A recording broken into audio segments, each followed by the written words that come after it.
حیرت ہو رہی ہے, مجھے حیرت ہو رہی ہے کہ وہ ایسا بھی کچھ کر سکتا ہے.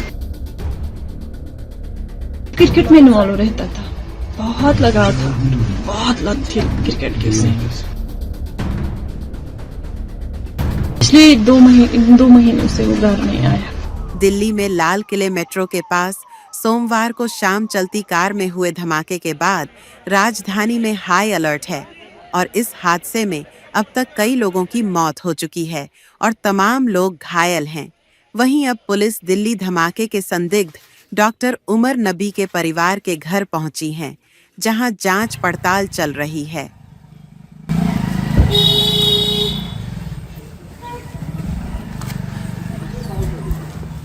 پہلے انہوں نے کہا کہ عمر کہاں, ہم نے بولا دہلی میں ہے, عمر دہلی میں ہے. ہمیں تھوڑی سی پوچھ تاچھ کر کے ان کو لے جا سکتے ہیں, پھر ان کو لے کے گئے. آپ کی بات کب ہوئی تھی عمر سے؟ اور لاسٹ فرائیڈے کو ہم نے بات کی تھی. لاسٹ فرائیڈے, اس کے بعد کوئی بات نہیں ہوئی؟ اس کے بعد کوئی بات نہیں ہوئی, بس لاسٹ فرائیڈے کو ہم نے عمر کے ساتھ بات کی. آج عمر کا جو ہے نام آ رہا ہے, جو دلی میں ریڈ فورٹ کے باہر اٹیک ہوا ہے, کہا جا رہا ہے کہ شاید وہ اس میں ملوث ہے. آپ کو لگتا ہے کہ ایسا کچھ ہو سکتا ہے؟ میں کیا کہہ سکتی ہوں, مجھے تو نہیں لگتا, کیونکہ جس ٹائپ کا وہ انسان تھا مجھے حیرت ہو رہی ہے. مجھے حیرت ہو رہی ہے کہ وہ ایسا بھی کچھ کر سکتا ہے. وہ کب نکلے تھے کشمیر سے؟ کہاں پر نوکری کر رہے تھے آج کل؟ وہ تو فرید آباد میں نوکری کر رہے تھے پچھلے 1.5 سال یا 2 سال سے, کیونکہ میرا بیٹا بھی 2 سال کا ہے. اس سے پہلے وہ جیم سے اننت ناگ میں تھا. اور آپ کے ساتھ ہر ہفتے رابطہ کرتے تھے؟ ہر بار کرتے تھے نا, بچوں کے ساتھ باتیں کرتے تھے, بچوں سے بہت پیار تھا, جڑاؤ تھا, لگا تھا, اس وجہ سے وہ زیادہ باتیں. وہ جب گھر آتا تھا نا, وہ کرکٹ میں انوالو رہتا تھا, بہت لگا تھا, بہت لت تھی کرکٹ کی اسے, بہت لت. G M C Anant Nag سے ہی ڈاکٹر عدیل راتھر کو بھی جو ہے جموں کشمیر پولیس نے گرفتار کیا ہوا ہے. ان کا نام بھی آیا ہے. کیا ان کے ساتھ کوئی دوستی, ان کے ساتھ کوئی رابطہ تھا ان کا؟ وہ تو ہاسپٹل کا رول ہے, وہ تو انہیں وہیں پاتا ہوگا, یا تو ہمارے گھر آتا ہوگا تو میں بولتی کہ وہ آیا ہے. وہ جب آیا ہی نہیں, مجھے پتا ہی نہیں, میں جانتی بھی نہیں, میں اس کو نہیں جانتی عدیل کو. میں نے نام سنا ہے آپ لوگوں سے بس. ڈاکٹر صاحب پر الزام آ رہا ہے کہ اسی نے کیا ہے, جو حملہ ہوا اس نے کیا. اس کے حوالے سے آپ کا کیا کہنا ہے؟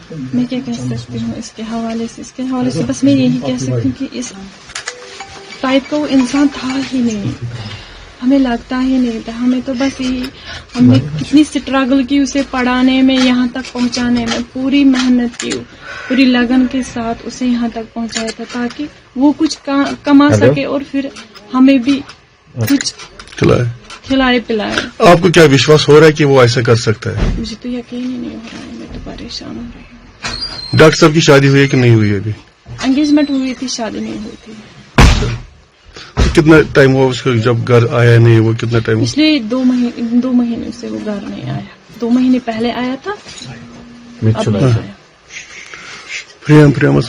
جی آ رہی ہے. تو آپ کو لگتا ہے کہ وہ اس آئیڈیالوجی کا حصہ ہو سکتے تھے, یا کچھ ان کے دماغ میں ایسا چل رہا تھا کبھی آپ کو؟ ایسے تو کوئی بات ہی نہیں, وہ تو شانت سوبات کا انسان تھا, شانت رہتا تھا, باتیں زیادہ نہیں کرتا تھا, زیادہ کسی میں انوالومنٹ نہیں تھی, دوست نہیں تھے, خالی پڑھائی کرتا تھا. یہ مجھے پتا ہے, جتنا مجھے پتا ہے میں اتنا ہی کہہ سکتی ہوں, اس سے زیادہ میں کچھ نہیں کہہ سکتی. بٹ پچھلے 1 ہفتے میں آپ نے کہا 1 ہفتہ پہلے بات ہوئی تھی, اس سے پہلے کوئی بات نہیں؟ 1 ہفتہ نہیں, 3 دن پہلے. ڈاکٹر صاحب کو ایلیگیشنز لگا رہے ہیں, یہ اس کے ساتھ اس کو سامان ریکوری ہوئی ہیں کچھ.